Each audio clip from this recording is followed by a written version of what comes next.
But we have our individual rights here in the United States, and there are no delineated rights of the community. So we're talking about the global community, and the individual always loses when your rights are balanced with the global community. So this is a plan that actually is designed to take away your personal and national sovereignty in a global transfer to mega corporations. And it is happening now. But you don't let yourself be paralyzed by this information. You're part of a huge fight. This is an enormous national fight. People are on board with this, and we are out there. We are not going to let this happen on our watch. Yeah, I was surprised to see how much that we were actually involved in it. And I have to say, people, wake somebody else up if you're hearing this information. Get out of watching the TV every day. I mean, this is, it's just programming your mind anyway. And we will be talking about that in the future, in the not so distant future. Like, who cares who's dancing with your wife? It's way more important than that. Exactly. It's funny because it seems so subversive that they're doing this through your property rights. I mean, these are things, they just seem so subtle on what you can do with your land and things like that, that it's not in your face yet necessarily. It's happening slowly, Well, it really is though, because here, the thing is, your property is not just your real estate.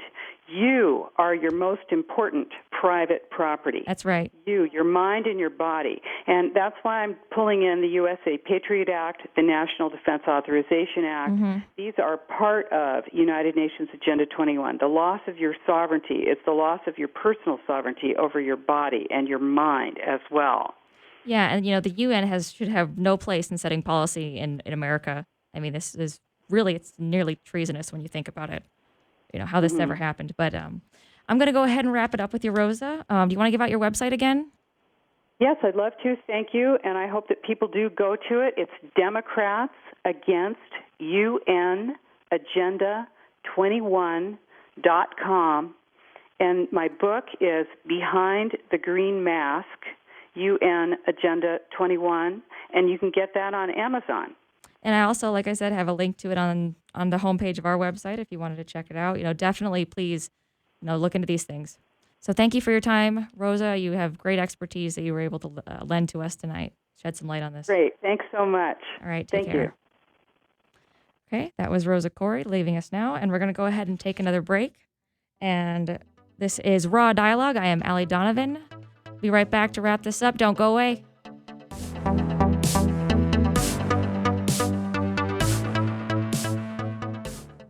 It's impossible to predict the time when confidence will be lost, but it can come quickly.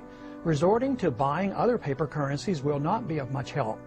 When the dollar crashes, most likely the purchasing power of all currencies, since all currencies hold dollars as a reserve, will go down as well. This means that dollars and other currencies will go into buying consumer items, precious metals, and other physical properties. Consumer prices will soar, as well as interest rates. The central bank will lose control, and the more they inflate, the worse the confidence becomes. The interest rates will respond to these efforts by rising sharply.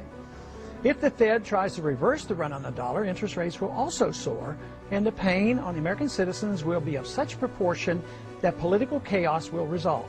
This impending crisis comes as a consequence of our flawed foreign and domestic economic policies, a silly notion about money, ignorance about central banking, and ignoring the onerous power and mischief of out-of-control intelligence agencies.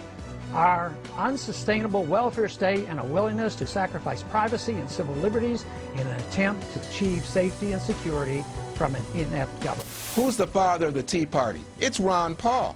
I mean, Ron Paul's the guy who began the conversation about debt, deficit, high taxes, government intrusion, and initially he was viewed as an extremist, an outsider in terms of the Republican establishment, somebody to be ignored. He's the guy that's from the start raised questions about U.S. involvement overseas in places like Iraq and Afghanistan. Right. He's raised questions about the drug policy. I just heard you talking about that guy getting arrested down in Louisiana and put away for life. He's been saying these things, and the Republican establishment has treated him like he's their loony uncle. Well, now, all of a sudden, guess what? Ron Paul, not only is he the father of the Tea Party that won the majority of the House for Republicans in the 2010 midterms, but he's the father of so much of the discussion about the budget, about the debt ceiling, about taxes right now. This is the age of Ron Paul.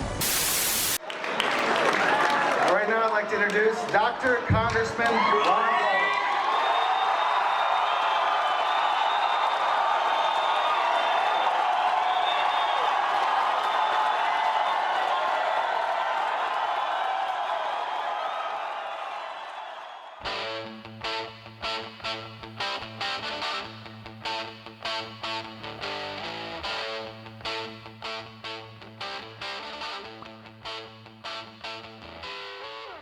Yeah, I love Stranglehold.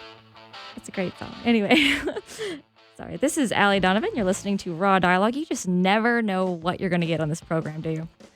Like I said, I like discussing, my background, where I come from, and I like talking about sex. I think talking about relationships and psychology is absolutely fascinating, and we are definitely going to be doing more of that in the upcoming weeks. But as myself personally, I believe very strongly that people need to get much more involved in their governments. We need to take our governments back. I mean, this is ridiculous. They've got us, sitting around watching TV, being completely absolved with football and, mesmerized by these stupid things that really they don't really matter. While they work behind the scenes to, in many ways take away our freedoms and encroach upon our private property and our rights. And I just really wish that people would start paying better attention. And I know if you're listening to this radio show, you probably are paying attention. So you're probably not the people I should be preaching at. I should probably get off my soapbox at this point, because I do appreciate the listeners of, AM radio listeners tend to pay more attention than others. So, do your best to, wake people up and get them on board with taking back our government, because we need to get involved in this. We need to get involved in all these issues much more. So at any rate, thanks for sticking with the program tonight.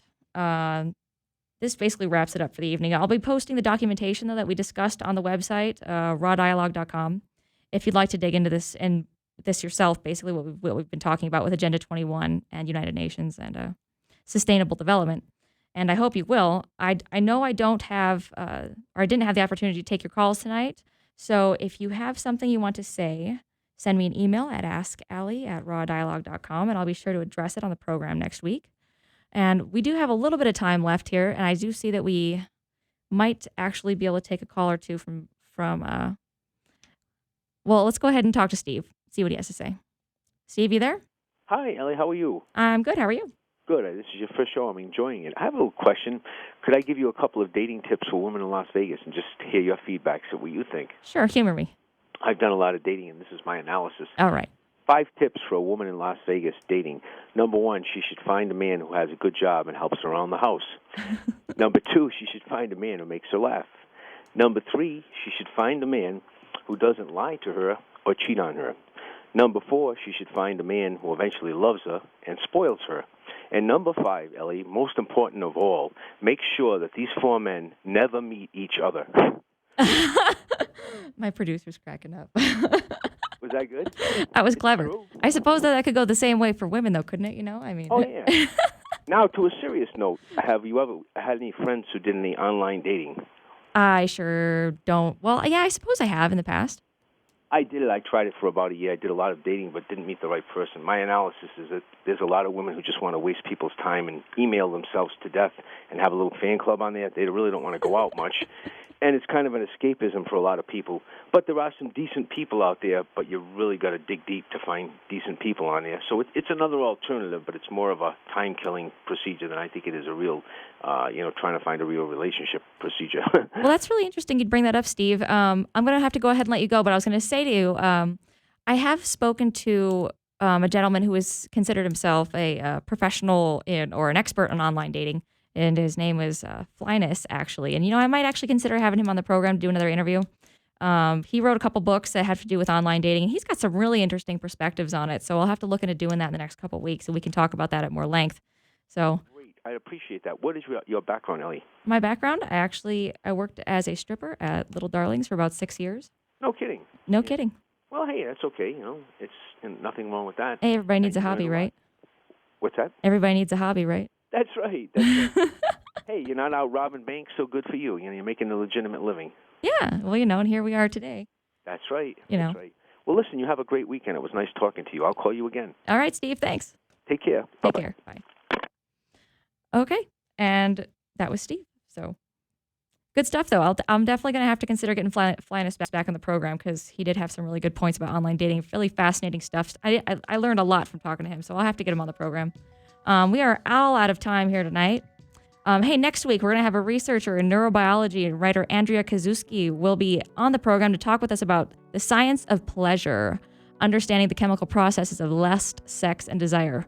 Fascinating show scheduled for the 24th. I hope you'll join me when I get another opportunity to get schooled, as I generally do every day or every night, Saturday night, here on News Talk 720 KDWN. I am Allie Donavyn, and you've been listening to the most seductive show on the airwaves, Raw Dialogue. See you next week.